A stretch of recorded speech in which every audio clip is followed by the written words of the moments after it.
Hello दोस्तों, कैसे हैं आप सब। राम जी की पाठशाला में आपका बहुत बहुत स्वागत है। और जिस चीज़ का आप इंतजार कर रहे थे उसकी सूचना की दस्तक हो चुकी है। इसका मतलब ये है कि यूपीएसआई की फाइनल आंसर की आउट हो चुकी है अभी अभी थोड़ी देर पहले।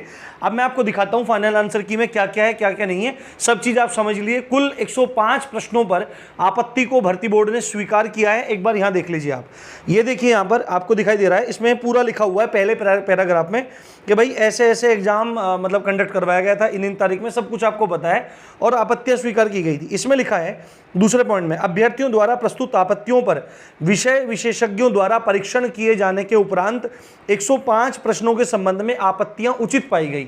यानी कि जो बच्चों ने आपत्तियां दर्ज की थी उन टोटल में से 105 आपत्तियां उचित पाई गई, मतलब उनके क्वेश्चन या तो गलत थे मतलब या फिर उनके आंसर गड़बड़ थे, तो वो पूरी बात इन्होंने रखी जिसको सक्षम स्तर पर विचार करके स्वीकार किया गया है। फिर ये बोल रहे हैं कि तीसरा पॉइंट है, 46 प्रश्नों या उत्तर विकल्पों के त्रुटिपूर्ण होने के कारण प्रश्नों को निरस्त किए जाने का निर्णय लिया गया है। तो मतलब जो पूरा एग्जाम हुआ है तो उस पूरे एग्जाम में 105 क्वेश्चन को इन्होंने स्वीकार किया और उन 105 क्वेश्चन में से जो अलग अलग शिफ्ट के हो सकते हैं, ठीक है, उन 46 क्वेश्चन को निरस्त कर दिया है। मतलब वो गलत हैं, या तो उनके उत्तर सारे गलत थे या वो प्रश्न गलत था, तो 40 क्वेश्चन उसमें से हट गए।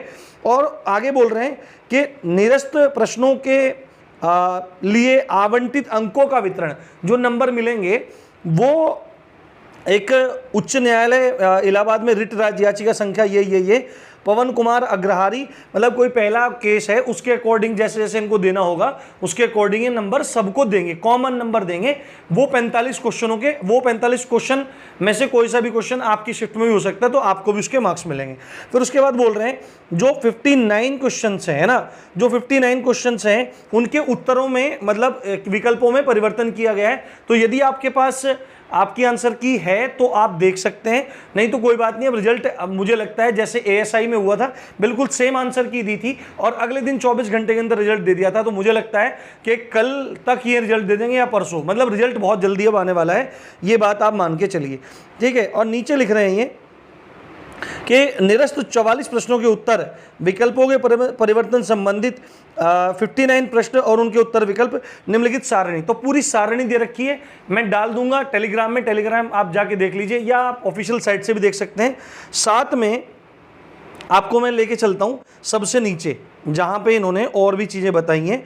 वहां पे ये बोल रहे हैं कि भाई ये संशोधित आंसर की जारी की जा रही है, जो अंतिम होगी इसके बाद कुछ नहीं होगा, ठीक है। और इसमें लिखा है कि यद्यपि इस सूचना को वेबसाइट पर अपलोड किए जाने के में पर्याप्त सावधानी बरती गई है और फिर भी किसी तकनीकी त्रुटि के कारण बोर्ड उत्तरदायी नहीं होगा। मतलब कुल मिला के सारी बात इन्होंने रफा दफा कर दी है। तो कुल मिला के बात क्या रही कि 105 प्रश्नों पे इन्होंने आपत्ति की, जिसमें से 46 क्वेश्चन को इन्होंने या तो उनके आंसर्स को गलत पाया या इन्होंने क्या पाया, आपके उनके प्रश्नों को गलत पाया। तो इनका कॉमन नंबर सबको मिलने वाला है, ठीक है, इनका कॉमन नंबर सबको मिलने वाला है। अब जरूरी नहीं है कि 40 एक ही शिफ्ट के हों, ये अलग अलग शिफ्ट के हैं, तो उस हिसाब से शिफ्ट में मार्क्स बढ़ जाएंगे। और बाकी के जो बचे 59 हैं, देख लो आप, लगभग इतना ही होगा। 59 जो क्वेश्चंस हैं उनके इन्होंने आंसर चेंज किए। तो यदि आपके पास आंसर की है तो आपके नंबर अब घट और बढ़ भी सकते हैं, क्योंकि किसी का सही होगा तो किसी का गलत भी होगा।